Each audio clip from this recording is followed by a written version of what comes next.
de la disciplina eclesiástica, está indicada para los discípulos, para los creyentes, para los que han sido recibidos y reconocidos como cristianos profesantes de la fe en el Señor Jesucristo. Luego, nos presenta un escenario que puede presentarse entre los hermanos. Alguien es sorprendido en pecado.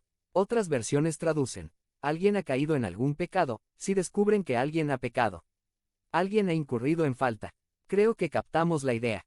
Un creyente profesante, conectado con el cuerpo de Cristo, un hermano en la fe que es parte de la iglesia ha pecado y su pecado ha sido evidenciado o es ya del conocimiento de, por lo menos, algunos dentro de la comunidad de fe. ¿Qué se debe hacer ante tal escenario?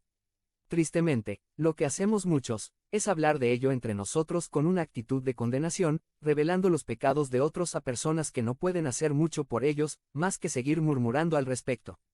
Es decir, chismeamos de ello.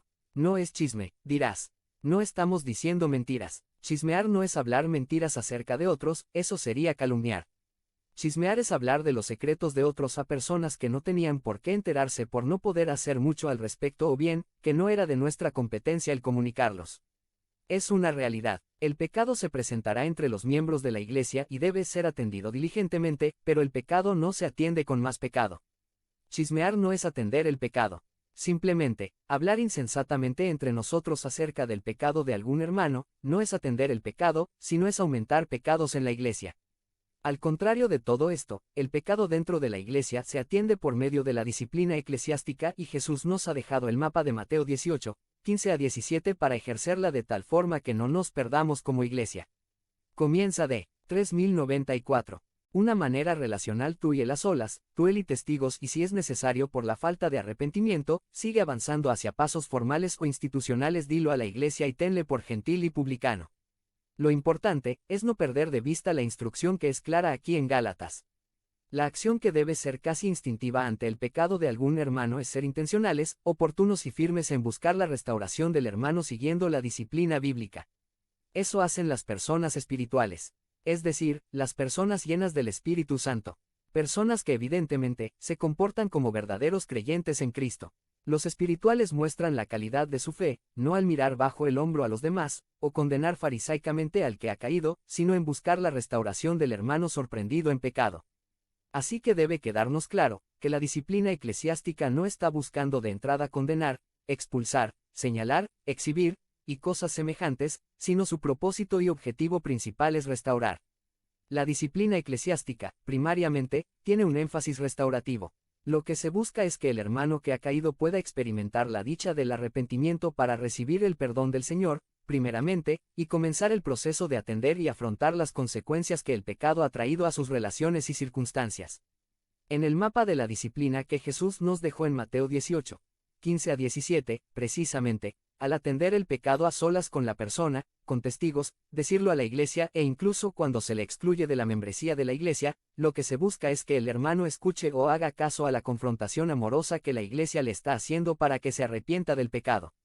Y lo que hace que el proceso siga avanzando a fases más formales y drásticas es si no hay arrepentimiento evidente en la persona. En cualquier fase del proceso, el arrepentimiento sincero acompañado de frutos evidentes es lo que detiene el avance de las fases, pues lo que se busca es la restauración que siempre inicia con el arrepentimiento. El arrepentimiento es el camino a la restauración. Así que es claro hacia dónde debe dirigirse todo proceso disciplinario que ejerza la Iglesia. Pero también en los siguientes versículos de este pasaje en Gálatas 6, se nos dan indicaciones puntuales acerca de nuestras actitudes y pensamientos como iglesia al momento de estar ejerciendo este proceso hacia la restauración de nuestro hermano. ¿Qué debemos tomar en cuenta acerca de nosotros mismos para buscar la restauración de nuestro hermano cuando haya pecado? Veremos 3 verdades importantes de nosotros mismos para tomar en cuenta cuando estemos en el proceso de restauración de un hermano. Primero, para restaurar debemos tomar en cuenta nuestra vulnerabilidad. 1. 3095. Dice Gálatas 6. 1. Hermanos, si alguien es sorprendido en pecado, ustedes que son espirituales deben restaurarlo con una actitud humilde. Pero cuídese cada uno, porque también puede ser tentado. Una primera realidad que debemos tener muy en cuenta cuando la Iglesia ejerce disciplina para restaurar a uno de los suyos que ha pecado es que, sin excepción, todos los que somos parte del cuerpo de Cristo, estamos en la misma vulnerabilidad respecto al pecado. En la Iglesia no existe ningún Superman espiritual que sea invulnerable al pecado. Todos tenemos nuestro talón de Aquiles o nuestra kriptonita y somos vulnerables a caer. Por lo tanto, cuando estamos atendiendo el pecado en la vida de nuestro hermano, no estamos tratando con alguien distinto a nosotros o que se encuentra en un nivel inferior a nosotros, sino se trata de un hermano que bajó la guardia, que no resistió la seducción del pecado y ha caído. Si es que nosotros no hemos caído, y nos toca estar del otro lado de la mesa, no es algo en nosotros mismos, sino es solo por la gracia de Dios que nos sostiene. Con esa realidad en mente, nuestro trato al hermano debe ser manso, debe ser humilde, debe ser sin jactancias de nuestra parte o con burla o sarcasmo de nuestra parte hacia nuestro hermano. Cada vez que tratamos con el pecado de alguien más, es una llamada de atención para nosotros mismos, porque si no fuera por la gracia del Señor, nosotros pudiéramos estar en la silla donde está ahora nuestro hermano que ha caído. Por eso, este proceso ha de llevarse con el mayor cuidado, humildad, mansedumbre, amor y prudencia, pues nosotros mismos no estamos exentos de caer. Así que al enterarte del pecado de alguien más, no seas rápido para simplemente sentenciar y condenar, sino sé manso y humilde, considerando tu propia vulnerabilidad, para tener la actitud correcta en la restauración que se debe buscar en el hermano. Un maestro en el seminario siempre nos decía, cuando escuchen a alguien decir, eso a mí nunca me va a pasar, tengan por seguro que es el próximo en la lista de los caídos. Tengamos cuidado, no bajemos la guardia, somos vulnerables y con esa realidad en mente, con temor y temblor, debemos abordar el proceso de restauración de nuestro hermano. Pero el pasaje nos sigue diciendo en Gálatas 6:2, ayúdense unos a otros a llevar sus cargas y así cumplirán la ley de Cristo. En segundo lugar, para restaurar debemos tomar en cuenta nuestra responsabilidad. 2. Ante el escenario de encontrar a un hermano que ha caído, no solo debemos tomar en cuenta nuestra propia vulnerabilidad, sino también reconocer que tenemos una gran responsabilidad. 3096. En la Iglesia de Cristo, no podemos simplemente decir, cada quien su vida, él se lo buscó, que vea qué hace, lo que haga de su vida, es muy su problema. Esas son actitudes de personas que no son parte de una comunidad de creyentes, personas individualistas que no ven ninguna responsabilidad hacia los demás. Pero este versículo nos aclara que no es nuestro caso. Como parte de la familia de Dios y miembros del cuerpo de Cristo, tenemos una responsabilidad de sobrellevar las cargas, los unos de los otros. De ayudarnos a hacer más soportable la carga de nuestro hermano, aunque haya sido causada por sus decisiones insensatas.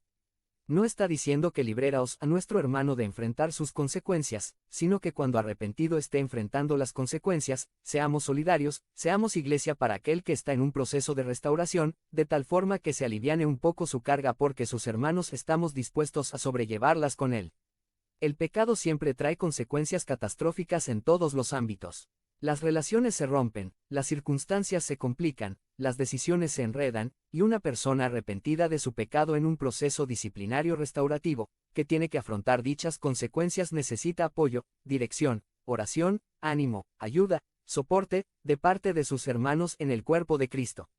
Esta es nuestra responsabilidad ineludible.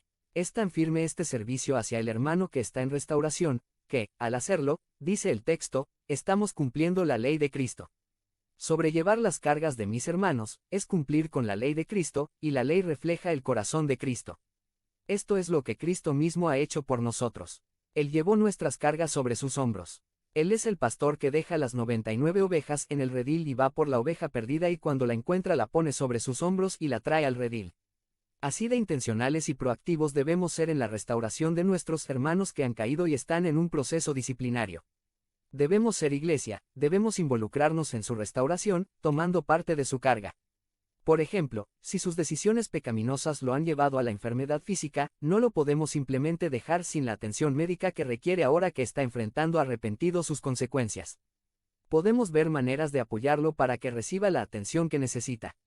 O bien, si por sus malas decisiones sus relaciones más fundamentales se han roto y está en un proceso de restauración, no debemos dudar el participar en la pacificación y restablecimiento del diálogo y compañerismo entre las partes distanciadas. No debemos simplemente decir, bien merecido se lo tiene, que vea qué hace.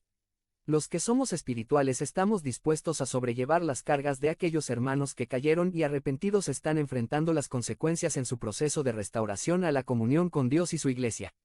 3097. Cumplamos la ley de Cristo. Cumplamos nuestra responsabilidad en el proceso de la restauración de nuestro hermano sorprendido en pecado. Pero estos versículos nos dicen aún una tercera verdad para tomar en cuenta en la restauración de nuestro hermano que ha caído. Tercero, para restaurar debemos tomar en cuenta nuestra realidad. 3-5. Dice Gálatas 6.